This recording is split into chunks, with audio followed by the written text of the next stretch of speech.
Radio. Raheem with Roy Jones Jr. Boy, we had a hell of a show tonight. What an incredible opportunity to see Shane Mosley in the ring again. Yeah, it was awesome to see Shane back in the ring. Matt Floyd did a really good job. He came to fight. He brought his dinner to the table with him tonight. It was pretty rough, and it was a good fight by both fighters. Nobody got seriously injured, and that's a win-win for me. Now, you just got into town a couple of days ago, which means a few days ago you weren't here yet when we had the undisputed heavyweight championship of the world. We saw Dubois in defense of his IBF title against the unified champion, Alexander Usyk. What were your thoughts when you saw that matchup? I actually was here. I saw the fight, and my thing was from the beginning that if you lost to Alexander Usyk by a jab, how are you going to beat him with anything else? He beat you with his weakest punch. How are you going to take his most powerful shot? As soon as he hit Dubois with his most powerful shot, we saw what happened. But how could you expect anything else when Usyk first stopped him with a jab? So, I mean, he did make improvements as far as outside the ring and in other fights, but as far as Usyk, I don't think he really made any adjustments. And to me, it showed. There's been so much controversy about what Dubois did on the day of the fight, before the fight. I know you've heard about the party. What was your reaction when you heard that? None of that had nothing to do with the outcome of that fight. I mean, it's different. Everybody try to do different things. Everybody want to be trailblazers. I mean, you got to touch your hat to him for trying something like that, but nothing he could have done. He could have slept all day. He could have had the perfect fight plan. Fight preparation before that fight. Nothing he did that day or the day before was going to affect what happened there that night.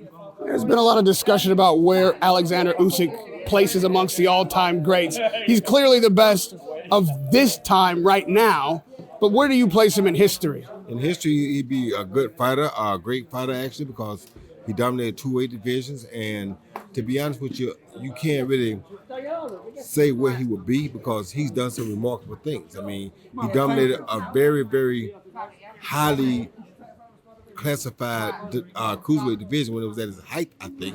Then he came up and dominated the heavyweights after that. So to say that you won't put him amongst greats would be crazy.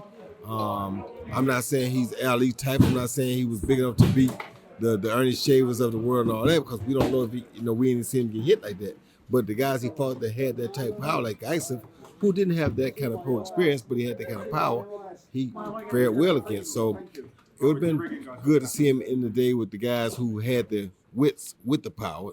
Nowadays, guys either got power or they got wits. Very rarely do you find both together. So he's a great heavyweight. I think I rank him definitely amongst the top 10 of all time.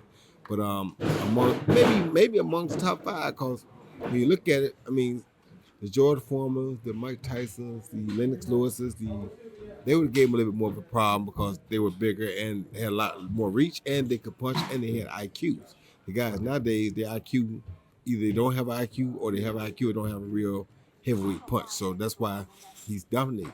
Being undisputed, he's got a ton of mandatories now to look at, and Tyson Fury lingering in the wings, wanting for a third fight. Do you see any active heavyweight right now beating Usyk or giving him a great challenge? I don't see anybody necessarily beating him, but the challenge I want to see is Joseph Parker.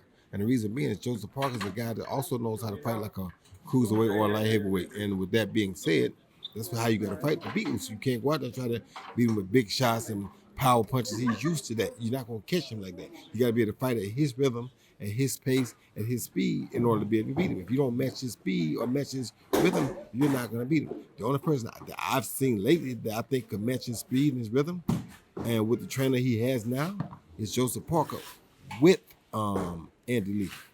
What does Dubois need to do now? He's lost twice to the guy who's beaten every British heavyweight twice that he's faced, with maybe with the exception of Chisora, but all the champions he's taken down. Where do you think he goes now? And is his rivals that are his age, this next generation of heavyweights, is he still the best amongst them? You mean Usyk? I'm talking about Dubois. No, he's not the best amongst them. I mean, you got to think about it. You got to look at him and say, the guy that fought Okule before him had him down 3 times. You understand me? If Joshua stays off of him and boxes him, he would have beat him. So it's just bad fight management lost Joshua the fight. the guy that, like I said, fought O'Cooley, I guess he ran out of gas. But not saying Dubois is not a good fighter. He is a good fighter, but I don't know that he's the best amongst the class because, as you saw, a jab can take him out. I can't say you the best among the class if you get stopped by a jab. You feel me?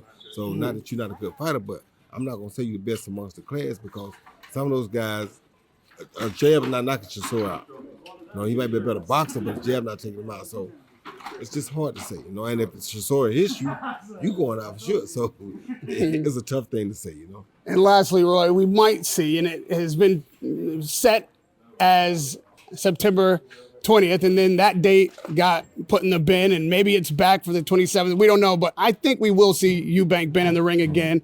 The first one was a classic fight, instant classic. What are we going to see if they clash one more time? It'll be an instant classic again. Every time Eubank and Ben fight, whether it's the fathers or the sons, it'll be a classic. If you put the two dads in the ring right now for 4 rounds, it'll be a classic, anytime those families fight, it's going to be a classic. So if they fight again, it'll be another classic. Shane couldn't meet the mark tonight.